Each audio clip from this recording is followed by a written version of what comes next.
Bom, olá, gente, tudo bem? Eu sou a Cleide Regina, eu sou pedagoga, psicanalista, escritora e poeta. E eu voltei hoje para dar dicas de pedagogia para vocês. Eu trabalho já há algum tempo na área de pedagogia, na sala de aula, e a gente lida hoje com a questão que é chamada de inclusão, né? E nós temos, né, alunos cadeirantes, muitos alunos com TEA, né, transtorno do espectro autista. E eu vim falar um pouquinho sobre a minha experiência com isso. Eu fico admirada porque, por exemplo, em 2017, na escola em que eu trabalhava, na área da educação infantil, tinha 5 salas de aula no meu turno. E somente eu tinha uma criança com TEA, somente eu. Então, essa criança era um menino e ele, quando ele se desorganizava por conta do barulho, ele arranhava as crianças a ponto de tirar sangue, arranhava ou mordia. Naquele tempo eu não tinha muito conhecimento de como lidar com isso, né? E um médico uma vez me disse que ele acha uma violência colocar uma criança com TEA numa sala tão barulhenta, né? Então, eu fui adquirindo desde lá para cá uma metodologia de manter a sala mais silenciosa possível para poder incluir essa criança. É bom para todos, é bom para mim, é bom para a criança que tem TEA, é bom para todo mundo a sala mais silenciosa. E isso são coisas que a gente foi estudando ao longo do tempo. Só que naquele tempo, em 2017, foi a minha primeira vez que eu peguei uma criança com TEA e eu não sabia muito o que fazer para manter a sala em silêncio. Eu não tinha tanta experiência quanto eu tenho hoje e eu não sabia muito o que fazer. Hoje a gente conversa muito. Sabe, as crianças sabiam que o menino tinha esse transtorno e elas apanhavam quietas, assim, às vezes. Elas acabavam deixando para lá um tapa que ele desse, um arranhão. Mas não é certo. A criança não vai na escola para apanhar ou para tomar um arranhão da outra criança. Não vai. Então, eu comecei a ficar muito preocupada com isso, porque a gente tem que incluir a criança que tem TEA, temos que incluir a criança que tem TEA, mas nós não podemos deixar as outras crianças ficar apanhando dessa outra criança que tem. E é uma situação que foi muito desafiadora para mim. Então, eu comecei a trabalhar muito com música, mesmo com o barulho da sala de aula, eu punha uma música de fundo que fazia ele se acalmar, então ele se desorganizava menos quando eu tocava aquela música. Então, não raro, muitas vezes eu fiquei tocando várias vezes a mesma música para manter essa criança controlada e não arranhar as outras crianças. Mas como o nome diz, TEA, transtorno do espectro autista, como é um espectro, o que funciona para um não vai funcionar nunca para o outro. Cada criança com TEA tem uma característica totalmente diferente da outra. E eu sempre evito, por exemplo, da criança chorar, se desorganizar, pegar a criança pela mão e dar na mão da estagiária ou de alguém, de algum funcionário da escola e falar, ai, vai dar uma volta com ele.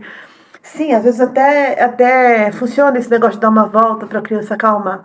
Só que o dia que não tem ninguém para dar uma volta com ele pela escola, essa criança vai ficar completamente em crise.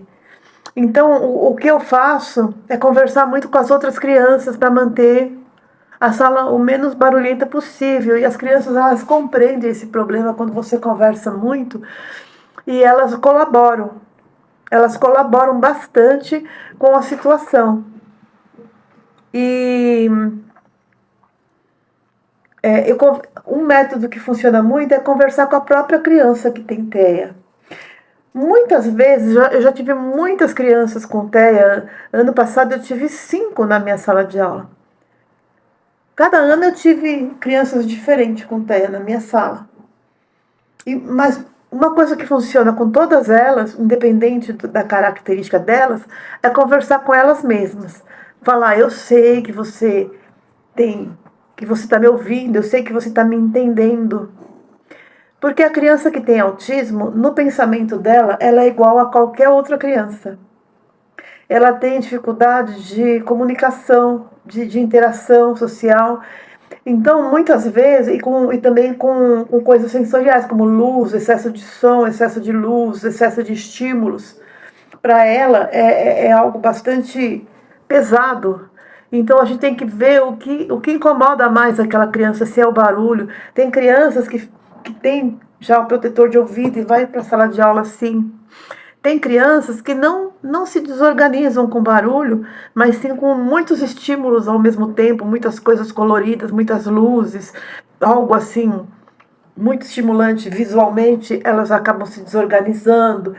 Tem criança que se desorganiza porque ela tem um hiperfoco, e se você tira aquele hiperfoco dela, ela fica completamente perdida. Tem criança que, eu tenho uma criança esse ano que para se organizar, ela precisa de estar o tempo todo com uma massinha na mão, ela precisa de almoçar com a massinha na mão, ela precisa voltar para a sala com a massinha na mão. Então assim, não tem massinha que chegue, ela precisa ir para casa com aquela massinha.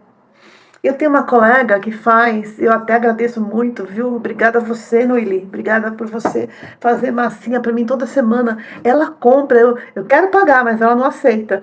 Ela compra farinha em promoção e faz, e óleo, tudo, e ela faz um quilo de massinha por semana para mim. E me dá. E isso ajuda muito nessa criança que tem TEA na minha sala desse ano, porque ela vai para casa mais calma, mais tranquila. Se tirar essa massinha da mão dela, ela não almoça, ela não faz mais nada, ela fica completamente perdida. E aí ela começa a querer brigar com as outras crianças. E aí ela começa a sentir uma necessidade muito grande de sair correndo pela escola. Então a única forma de conter na sala de aula e fazer com que ela aguente o barulho da sala de aula, por mínimo que seja, é ela segurando uma massinha na mão. Ela tem que estar com um brinquedo de massinha, ela tem que estar almoçando com massinha, ela tem que estar com livre massinha, ela tem que ter sempre essa massinha na mão. Então, as dicas é ler essa criança. A dica de lidar com essa criança com TEA é ler para saber o que é que desorganiza, o que é que não organiza, o que é que desorganiza a criança, o que é que não desorganiza. O que chamar a família para conversar, para ver como é que é o hiperfoco dessa criança, o que essa criança precisa, o que é que acalma, o que é que incomoda, do que ela tem medo. A família geralmente sabe passar isso para nós, e nós temos que trabalhar em conjunto, em parceria com essa família, e também em parceria com toda a sala de aula, para que todas as outras crianças possam também incluir essa criança com TEA dentro da sala de aula. Então acontecem coisas muito bonitas, porque as crianças cuidam da criança que tem TEA, elas cuidam, elas pegam na mão, elas acompanham no parque, elas observam se a criança está precisando de alguma coisa, ela vem nos avisar, elas ajudam a observar também a criança com TEA, para que ela possa ser atendida em todas as suas necessidades. Não é uma tarefa fácil, principalmente porque esse ano foi permitido colocar na escola pública 5 crianças assim dentro de cada sala de aula. Não é uma coisa tranquila, não é, mas não é impossível. A gente tem que dar conta de atender, incluir, ensinar, conversar com essa criança, porque a criança, ela entende tudo que você está falando, mesmo que ela não seja verbal, ela entende tudo que você está falando. Então é importante conversar muito com a própria criança que tem autismo, é muito importante. E passar para ela, né, que você sabe que ela entende. Passar para ela que você sabe que ela entende o que você está falando. Isso é muito importante. Então, assim, essa é a dica que eu tinha para passar hoje. Cada uma é diferente da outra, como nós todos somos diferentes uns dos outros. O que serve para uma não serve para outra. Então, a cada ano que vier uma criança com essas necessidades, você tem que avaliar qual é a necessidade dela e tentar atender de acordo com o perfil dela. É um perfil único, todos eles têm um perfil único. Mas eu digo que a gente vive experiências maravilhosas quando a gente percebe que as outras crianças são muito solidárias com essa outra, muito tolerantes e muito abertas a ajudar. Isso está fazendo com que a nossa sociedade cresça mais inclusiva. Então, é um desafio, é difícil, mas é uma coisa que eu considero positiva. Muito obrigada a vocês pela atenção, pelo carinho. E eu espero que vocês possam estar sempre aqui no canal, curtindo, compartilhando, apertando o sininho de notificação. Você que está vendo e não é inscrito, se inscreva, que eu vou dar novas dicas. Sempre, sempre, sempre. Um abraço. Tchau.